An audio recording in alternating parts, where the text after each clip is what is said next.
సమయంలో అర్జునుడు బయటకు వెళ్ళినప్పుడు ఒక వృద్ధుడు అతని కనబడి, అయ్యా నాకు సాయం కావాలి, నేను ఆవులను మేపి తిరిగి తీసుకొని వస్తుంటే కొంతమంది బండి పోటు దొంగలు వచ్చి వాళ్ళని దొంగలు ఇచ్చారు, ఎలా అయినా మీరు నాకు సాయం చేయాలి అంటే అర్జునుడు నా రాజ్యంలోనే దొంగల అనే కోపంతో మీరు ఇక్కడే ఉండండి, మీ ఆవులను సురక్షితంగా తీసుకొచ్చే బాధ్యత నాది అని చెప్పి వెళ్తారు.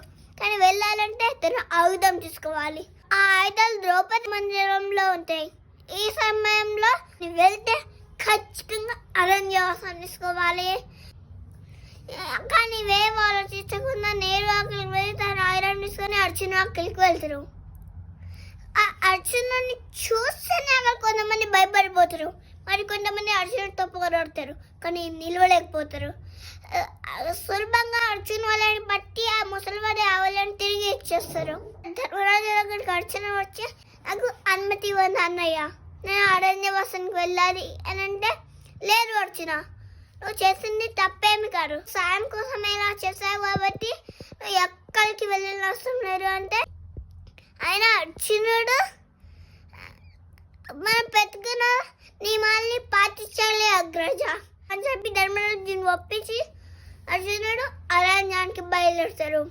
అక్కడ వెళ్తూ వెళ్తూ ఒక నది దగ్గర అక్కడ విశ్రాంతి తీసుకుంటూ ఉంటారు అర్జునుడు. కళ్ళు చూస్తే అమ్మాయి ఉంటుంది, ఆమె పేరు ఊలూచి. ఊలూచి ఇంకెవరో కాదు, నాగరూపంలో రాజైన నాగ సంరాముని కూతురు. ఆ తర్వాత రోజే అర్జున్ లేచి నేను ఇక వెళ్ళాల్సి వచ్చిందని అక్కడ ఊరొచ్చిన వదిలి వెళ్ళిపోతారు. అలాగే ఈ సంవత్సరం పాటు చాలా ప్రదేశాలు తిరుగుతారు. చిత్రాంగన రాజ్యానికి వెళ్ళి వాళ్ళ కూతురుతో కలిసి ఆ రాజ్యానికి వారసులు లేపిస్తారు. అలా కలిసి తర్వాత వెళ్ళే ప్రదేశమే ద్వారక. ఎంత అద్భుతమైన అందమైన రాజ్యంలో అలా వెళ్ళి అర్జునుడికి శ్రీకృష్ణుని కలుస్తారు. అలా అక్కడ కొన్ని రోజులు ఉండి ద్వారక మొత్తం తిరిగి చూస్తారు అర్జునుడు. కానీ అర్జునుడికి శ్రీకృష్ణుడి చెల్లైన సుభద్ర చాలా నచ్చేస్తుంది. శ్రీకృష్ణ దగ్గరికి అర్జునుడు వెళ్ళి ఈ విషయాన్ని చెప్పి, మా ఇద్దరికి పెళ్లి చేస్తారా అని అడిగితే ఈ విషయం అప్పుడు శ్రీకృష్ణుడు, ఈ విషయం అంత సులభమైంది కాదు అర్జున, ఎందుకంటే బలరాముడే సుభద్ర పెళ్లి వేరే రాజ్యం వాళ్ళతో నిశ్చయించారు. నువ్వు ఇష్టపడినంత కానీ నా చెల్లి గురించి నేను ఇష్టపడితే నేను దగ్గర ఉండి మీ ఇద్దరికి పెళ్లి చేస్తా అని మాటిస్తారు. దాంతో అర్జునుడు ఒక బ్రాహ్మణ వేషంలో ఆ సుభద్ర దగ్గరికి వెళ్తారు. బలరాముడికి కూడా బ్రాహ్మణుడికి సేవ చేసే పుణ్యం వస్తుంది కదా అని అర్జునుడికి సుభద్రని అర్జునుడికి సేవ చేయమని పంపిస్తారు బలరాముడు. అలా బ్రాహ్మణ వేషంలో వచ్చింది అర్జునుడే అని చెప్పి అర్జునుడితో ప్రేమలో పడుతుంది. అలా అప్పుడు అర్జున్ శ్రీకృష్ణ దగ్గరకు వచ్చి, ఇప్పుడు మీ చెల్లి కూడా ఇష్టపడుతుంది, కృష్ణ ఒక సాయం చేయండి అంటే, సరే అని శ్రీకృష్ణుడు అందరి చుట్టుపక్కల ఉన్న అందరినీ పిలిపించి బలరాముని మాత్రం మీరు శివుడికి పూజలు చేయాలని వేరే దిక్కు వెళ్ళమని చెప్తారు శ్రీకృష్ణుడు. అలా నటిన వెనక శ్రీకృష్ణుడు కూడా వెళ్ళట్టు నటించి వెనక్కి వచ్చి అర్జున సుభద్ర కళ్యాణం జరిపిస్తారు. అలా జరిపించి వాళ్ళని కలిసి పంపించేస్తారు. ఇంతలో ఇదంతా తెలిసిన బలరాముడు తిరిగి ద్వారకకు వచ్చి శ్రీకృష్ణుడితో, నాకు తెలుసు కృష్ణ, నువ్వు ఏం చేస్తానికి పరమార్థం ఉంటుంది, అన్ని ఖచ్చితంగా తెలిసే చేస్తావు. బలరాముడు అంటారు, అన్ని ఖచ్చితంగా తెలిసే చేస్తావు, ఇదిగో నువ్వు చేసిన పనే కాబట్టి అర్జునుడికి సుభద్రకి నా ఆశీర్వాదాలు అని చెప్పి వెళ్ళిపోతారు. అలా అప్పటికి సంవత్సరం అవుతుంది కదా అని అర్జునుడు సుభద్రని తీసుకొని నేరుగా ఇంద్రప్రస్థానికి వచ్చేస్తారు. అక్కడ అర్జునుని చూసి అందరూ చాలా సంతోషిస్తారు. అర్జున్ దగ్గర సుభద్ర చూసి ఇంకా ఆనందిస్తారు, ఒక్కరు తప్ప, అదే ద్రౌపది. తనకి మాత్రం అర్జున్ చేసిన పని ఏమాత్రం కూడా నచ్చరు. అప్పుడు అర్జునుడు సుభద్రని చూసి, మనం చేసిన పని ద్రౌపదికి నచ్చలేదు, నేను ద్రౌపది చెప్పకుండా ఇలాంటి పని చేశాను కాబట్టి వెళ్ళు, ద్రౌపదికి దాసిలా ఉండు, ఆమె ఒప్పుకునే మనం వెళ్ళి కలిసి మన ఇద్దరం కలిసి ఉండొచ్చు అని చెప్తారు సుభద్రకి అర్జునుడు. వెంటనే సుభద్ర ఇంకో మాట్లాడకుండా అర్జున్ చెప్పిన వెంటనే తను చెప్పినట్టుగానే ద్రౌపది దగ్గర దాసులా పనిచేసింది. అది చూసి ద్రౌపది ద్వారక లాంటి నగరం నుండి వచ్చి ఇలా ఏమాత్రం గర్వపడకుండా ఇలా అర్జున్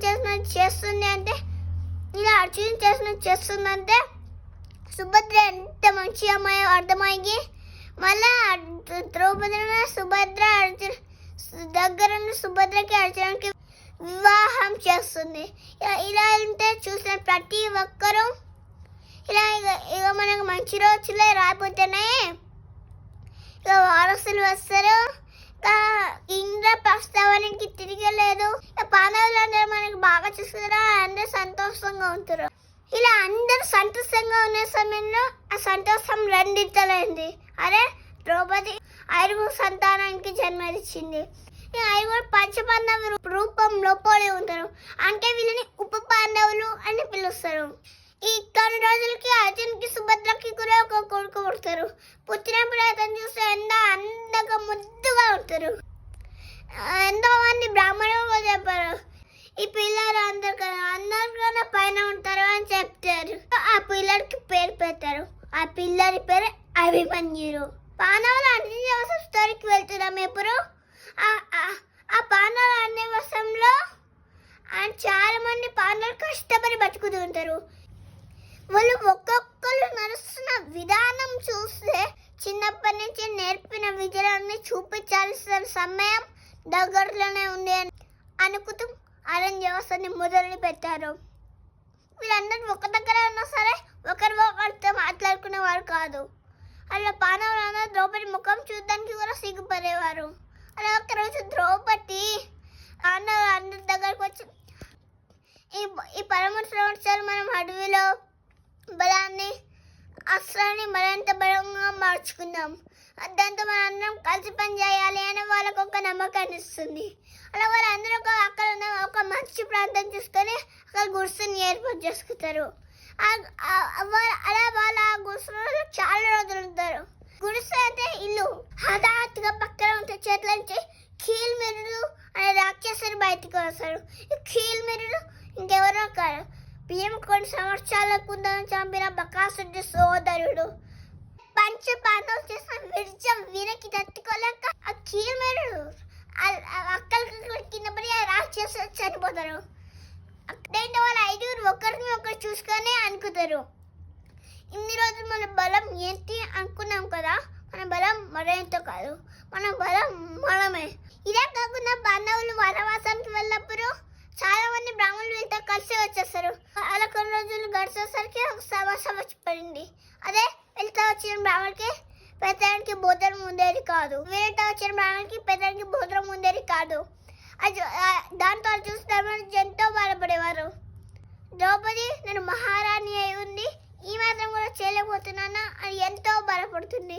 ఇందులో అక్కడికి వ్యాసం మనిషి వచ్చి అమ్మ ద్రౌపది, ఈ విషయానికి మూల కారణం సూర్యదేవుడు. ఆయన కానీ కాంతివనం ఆపేస్తే ఈ భూమి మీద పచ్చని చెట్టు ఉన్నారు. అదే కానీ జరిగితే ఈ భూమి మీద ఎవరిని జీవించలేరు. కాబట్టి ఈ విషయానికి మూల కారణం సూర్యుడే, కాబట్టి అతన్నే ప్రార్థించు, ఏదైనా సాయం దొరకచ్చు అని చెప్పి వెళ్ళిపోతారు. సరే అని ద్రౌపది సూర్యదేవుని చాలా రోజులు బట్టి ప్రార్థిస్తే సూర్యదేవుని ప్రత్యక్షమై అక్షయ ప్రార్థన చేస్తారు. దీని ప్రత్యేకత ఏంటి అంటే భోజనం సమయం అయ్యే వరకు ఇంకా దాంతో అదే భోజనం ప్రత్యక్షం అవుతుంది. మనం ఒక 1,00,000 మంది కొన్నా అందులో మళ్ళీ వస్తూనే ఉంటుంది. చివరిగా ద్రౌపది ఎప్పుడైతే అందులో తింటుందో అక్షయ పాత్రలో ద్రౌపది ఎప్పుడైతే అందులో తింటుందో అప్పుడు ఆ పుట్టకి అవి రావడం ఆగిపోతాయి. మళ్ళీ భోజనం సమయం నొప్పి వచ్చేసరికి మళ్ళీ రావడం మొదలు పెడతాయి. ఇలాంటి వరాన్ని ఇచ్చినందుకు సూర్యదేవుడికి నమస్కరించి వచ్చి పాండవులకి విషయం చెప్తుంది. అందరూ చాలా సంతోషిస్తారు. ఇలా పాండవులు ఆనందంగా ఉన్నారన్న విషయం దుర్యోధనుడికి తెలుస్తుంది. దుర్యోధనుడేమో పూర్తి హస్తపురానికి ఇంద్రప్రస్థావనానికి రాజుగా మారిపోయాడు. ఆ దుర్వాస మహర్షి అక్కడి నుంచి వెళ్ళిపోతున్నారు అనే సమయంలో ధృతరాష్ట్రుడు ఇలా అంటారు, స్వామి మమ్మల్ని ఆశీర్వదించినంటే ఇక్కడే పక్కల్లో ఉన్న అరణ్యంలో మా తమ్ముడు కొడుకు పాండవులు కూడా ఉన్నారు, వాళ్ళని కూడా ఆశీర్వదించండి అని అడుగుతారు. మీరు వస్తున్నారని మేము వాళ్ళకి ముందే చెప్తాం, వాళ్ళు ఏర్పాట్లు చేస్తారు అని అంటారు. కానీ పాండవులకి దుర్వాస మహర్షి వస్తున్నారని సమాచారం ఇవ్వరు. ఎందుకంటే ఇరంటో దుర్యోధను ధృతరాష్ట్రం పన్నిన కుట్ర. అలా దుర్వాస మహర్షి వారికి తెలియకుండా దుర్వాస మహర్షి అక్కడికి వెళ్ళి పాండవులు అతిథి మర్యాదలు చేయకపోతే ఖచ్చితంగా శపించబడతారు అని ఇలా చేస్తారు. ఇంతలో దుర్వాస మహర్షి పాండవులు ఉన్న ప్రదేశానికి చేరుకుతారు. ద్రౌపది మనసులో భయం మొదలవుతుంది. ఏం చేయాలో ఆలోచిస్తూ ఉంటే ద్రౌపది ఎప్పుడు సమస్య వచ్చినా గుర్తొచ్చే ఒకే ఒక పేరు కృష్ణ. ఓ కృష్ణ కోరుకోగానే వెనుకనే ఉంది ఎవరో పిలుస్తారు. ఎవరు అని చూస్తే ఆ కృష్ణుడే.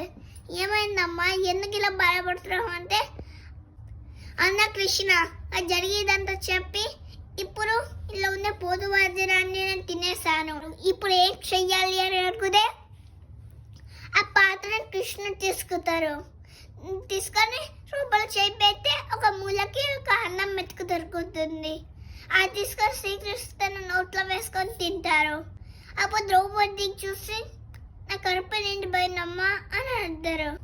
ఏంటి తమాషాలు చేసే సమయం కాదు ఇది అని ద్రౌపది బయటికి వచ్చి చూస్తే అక్కడ ఉన్న దుర్వాస మహర్షి అలాగే అతనితో వచ్చి ముళ్ళకు కడుపు నిండిపోతుంది.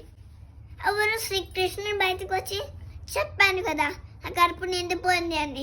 నా కడుపు నిండితే ప్రపంచంలో ఉన్న వారందరికీ నిండిపోయినట్టే అని చెప్పి నవ్వుకుంటూ వెళ్ళిపోతారు. దుర్వాస మహర్షి పాండవులు అలాగే ద్రౌపదిని ఆ సర్వే నుంచి అక్కడి నుంచి వెళ్ళిపోతారు. ఎంత తెలిసి దుర్యోధనుడు ఇదేంటి ఇలా అయింది, శాపం పెడతారు అని పంపిస్తే ఆశీర్వదించారేంటి అని దుర్యోధన తల పట్టుకుతారు. ఇంకా వేరే వాళ్ళు ఎవరి మీద నమ్మకం పెట్టుకోకుండా నేను స్వయంగా వెళ్తా, అడవిలోకి వెళ్ళి నా చేతులతోనే నేనే వాళ్ళని వరిస్తా అనాథ సైన్యంతో బయలుదేరుతారు. రాజ్యంలో ఉన్న వాళ్ళందరికీ వేట కోసం వెళ్తున్నా అని చెప్పి సైన్యంతో పాటు ప్రాణ స్నేహితుడైన కర్ణుని దుర్యోధన తీసుకొని వెళ్తారు.